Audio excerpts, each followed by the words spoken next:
le preguntó la conductora, bueno, pero hay reglas del fuero. No, no, no, no, eso pasamos también por encima de eso. ¿Cómo van a pasar los ministros que votaran esa barbaridad? ¿Cómo van a pasar por encima de procesos que están en la Constitución? La Constitución señala que para proceder penalmente contra una serie de servidores públicos que están enlistados en la propia Constitución, se tiene que llevar previamente el asunto a la Cámara de Diputados para que se declare la procedencia, se dice técnicamente. Eso quiere decir desafuero. ¿Qué tal, mis amigos? ¿Cómo están? Excelente tarde para todos. Espero se encuentren de maravilla el día de hoy, sábado 2 de noviembre del 2024. Les saluda como siempre su amigo Alex Sabido, transmitiendo para ustedes el día de hoy. Pues mis amigos, este exministro José Ramón Cosío se suma a los ridículos que han estado saliendo en las redes sociales a decir barbaridad y media. Entre ellas, esta situación en donde dice el señor que pues ellos se pasan por el arco del triunfo, las leyes, las normas, las reglas, la constitución, todo. Que si el próximo martes, por cierto, el próximo martes me parece que es 5 de noviembre, ellos, los ministros, se reúnen y aprueban o deciden, declaran que la reforma al Poder Judicial es parcialmente inconstitucional y los legisladores de Morena y aliados y la doctora Claudia Sheinbaum no acatan la resolución, se van todos pa'l bote, se van todos castigados. Esto es honestamente para mí una burla a la inteligencia del pueblo mexicano. Las cosas no pueden ser declaradas de esa manera, porque evidentemente esto lo dijo en un programa chayotero con Chayucena Uresti. Azucena incluso le hace la pregunta, y es con lo que vamos a iniciar antes de escuchar qué fue lo que dijo el abogado Eduardo Andrade Sánchez. José Ramón Cosío le contesta a Azucena Uresti la pregunta: ¿ustedes tienen facultad para debatir esto? ¿Para modificar esto? Escuchen nada más qué fue lo que contestó este exministro. Se lo pregunto a usted, doctor, porque bueno, es uno de los debates. ¿Tiene la Corte esta facultad? Bueno, esta es una discusión que se va a tener que tomar. Cuando yo estuve ahí en la Suprema Corte de Justicia, no se admitían estos elementos. Hicimos una construcción primero para los elementos, para el análisis del procedimiento legislativo, y por una mayoría dijimos que sí. Después sé que eso ha tenido algunos cambios, como van cambiando las integraciones de la propia Suprema Corte, y es parte de su dinámica. La segunda cuestión sobre si la Constitución que las reformas a la Constitución pueden ser inconstitucionales, es una discusión que también ha tenido distintos momentos. Yo recuerdo que cuando fue aquella integración, aquella en la que yo estuve, la mayoría de los compañeros y las compañeras no aceptaban esta posición, pero nunca se tomó una definición en este sentido. Bien. Algunos decíamos que sí, algunos decían que no, pero es una discusión que no tiene un precedente en este caso. Muy bien, pues ahí está. Él reconoce y admite que no tienen facultades de tenerlas. De entrada hubiera dicho sí las tiene la Suprema Corte. No lo hizo de esa forma. Se fue por las ramas como toda la vida. Dijo, bueno, pues cuando yo estuve, algunos dijeron que sí, otros dijeron que no. Bueno, lo que quiere decir este señor es que este martes, antes de que se sienten a tomar decisiones sobre si pueden o no declarar inconstitucional la reforma al Poder Judicial, primero tienen que ponerse de acuerdo para decidir si pueden o no hacerlo. Ese es el meollo de todo el asunto. Más adelantito le pregunta Chayucena Uresti: doctor José Ramón Cosío, ¿qué pasaría si ustedes, o ellos ya más que nada, él como tal no, si en la Suprema Corte llegan a decidir que sí es inconstitucional y no lo acata el gobierno? ¿Qué es lo que pasaría? Escuchen nada más lo que contesta. No, pero podría suceder, que es lo que usted está planteando con toda razón, que los diputados, los senadores, la presidenta de la República dijera: nosotros no hacemos caso de eso. Lo voy a poner en un sentido metafórico: habría dos constituciones.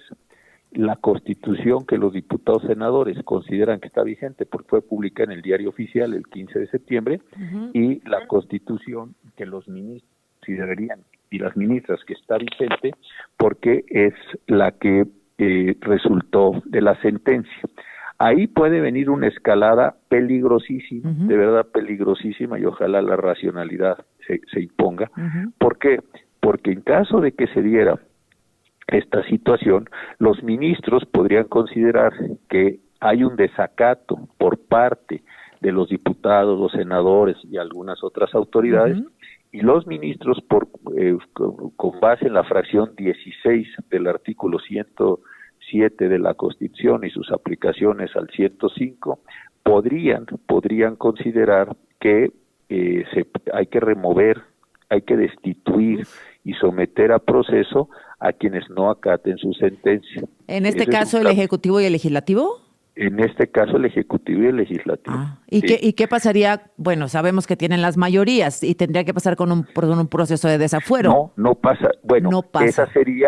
Eso no pasaría por el desafuero, porque es una decisión que históricamente la Suprema Corte considera que eso no tiene que pasar por Cámara, ni tampoco tiene que pasar por la Fiscalía. Es el único caso donde se rompe lo que se llama el monopolio del ejercicio en la acción penal, de forma tal que los ministros de la Suprema Corte pueden consignar directamente ante juez de distrito a las personas que consideren que están en rebeldía al cumplimiento de la sentencia, para que el juez ya nada más les aplique la pena, porque la Corte es el órgano que ha determinado que se ha producido un delito contra la administración de justicia. ¿Qué cosa, doctor? Sí. Terrible. Del otro lado, voy a decirlo así, ¿qué solución? No es que esté bien o mal, simplemente la que tienen, pues seguramente los diputados senadores dirían que los ministros y las ministras que votaron esa decisión o que están pretendiendo ejecutarla deben ser sometidos a ver, como usted lo decía muy bien. No se vaya, por favor, doctor. Muy bien, vecinos. Allá escuchamos a José Ramón Cosío, el ministro en retiro. ¿Consideran que esto es desinformación? ¿Consideran que esta gente utiliza los espacios Radio Nacional para sembrar miedo sobre la gente? Hablar de dos constituciones que si no acatan les vale madre el fuero, que se van directo a no sé a dónde. Esto honestamente para mí es una verdadera burla. Ahora sí vamos a escuchar rápidamente, al doctor Eduardo. Disculpen, es que si le muevo tantito se reproduce. Pues se ríe, se burla básicamente de lo que dijo este señor Cosío. Escuchen. Cumplía con su sentencia, entonces iría con una consignación penal ante un juez de distrito o jueza de distrito para que le impusiera una pena a esos legisladores y a la presidenta de la República, hágame favor, pasando por encima de cualquier proceso, porque no, una cosa es, eso es cierto, que autoridades en materia que no tiene que ver con una reforma constitucional, cuando alguna autoridad viola la Constitución, entonces sí el resultado de un desacato a la sentencia de la Corte puede llevar a que la Corte consigne, es decir, mande el asunto a un juez penal. Pero eso no quiere decir que el juez penal va a emitir una condena de inmediato. Tendrá que pasar por el proceso correspondiente a los juicios penales. Si quiso decir eso, no lo dijo. Él dijo claramente que les impongan una pena. Era un tono, ese sí, autoritario, autocrático, que los lleven y les impongan una pena. Uy, si hubiera habido otra pena peor, seguramente la hubiera mandado el señor ministro en retiro. Pero, ¿qué más? Le preguntó la conductora. Bueno, pero hay reglas del fuero. No, eso pasamos también por encima de eso. ¿Cómo van a pasar los ministros que votaran esa barbaridad? ¿Cómo van a pasar por encima de procesos que están en la Constitución? La Constitución señala que para proceder penalmente contra una serie de servidores públicos que están enlistados en la propia Constitución, se tiene que llevar previamente el asunto a la Cámara de Diputados para que se declare la procedencia, se dice técnicamente. Eso quiere decir desafuero.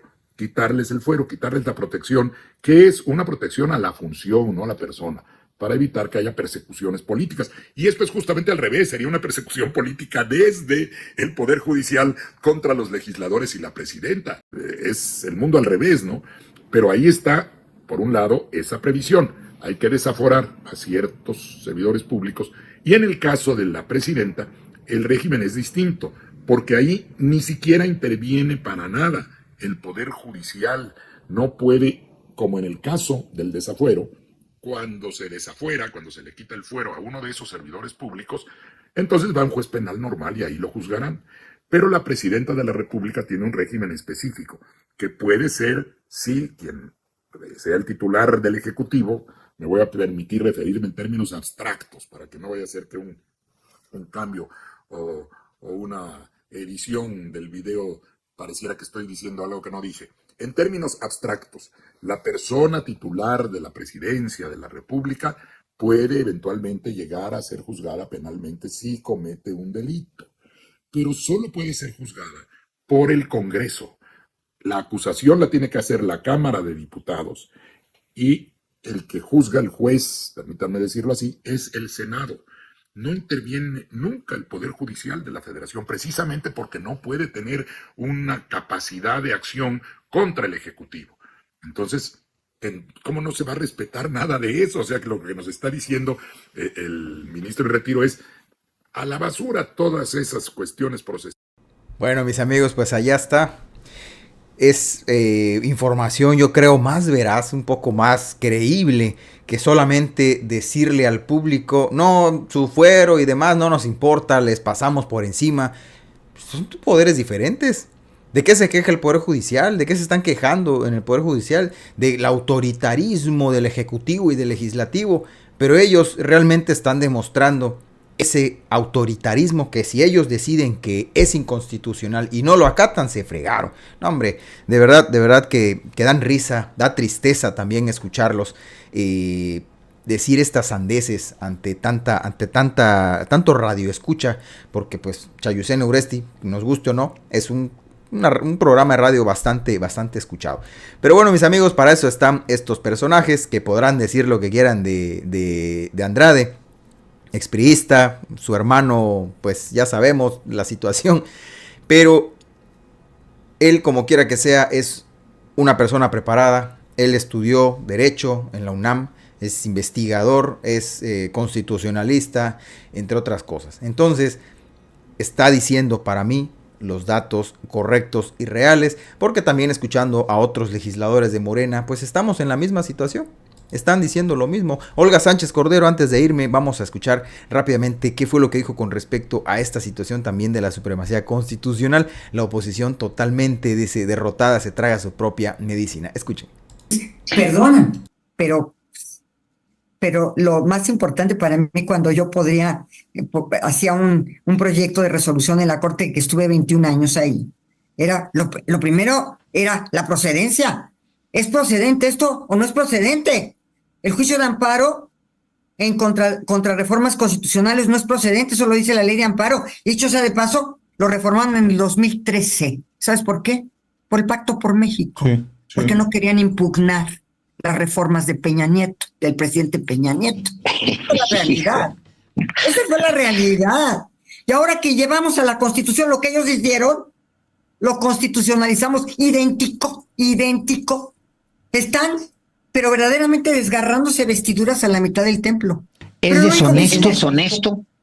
¿Esa actitud es deshonesta? Lo único que hicimos es constitucionalizar lo que ellos habían hecho en el 2013 para proteger y blindar las reformas del presidente Peña. Hasta se encabronó Olga Sánchez Cordero. Eso hizo Morena, constitucionalizaron lo que los prianistas no pudieron hacer en el 2013. Listo, punto. Entonces ahora de verdad resultan ridículos al estarse quejando de absolutamente todo y solamente demuestra verdaderamente su desesperación. Hasta aquí la información, vecinos. Espero hayan llegado al final del video. Si fue así, les agradecería muchísimo su apoyo con ese like. Por supuesto, los invito a compartir este video y si aún no lo han hecho, también los invito a suscribirse al canal si no soportan al PRIAN. Soy su amigo Alex Sabido. Cuídense mucho y nos vemos.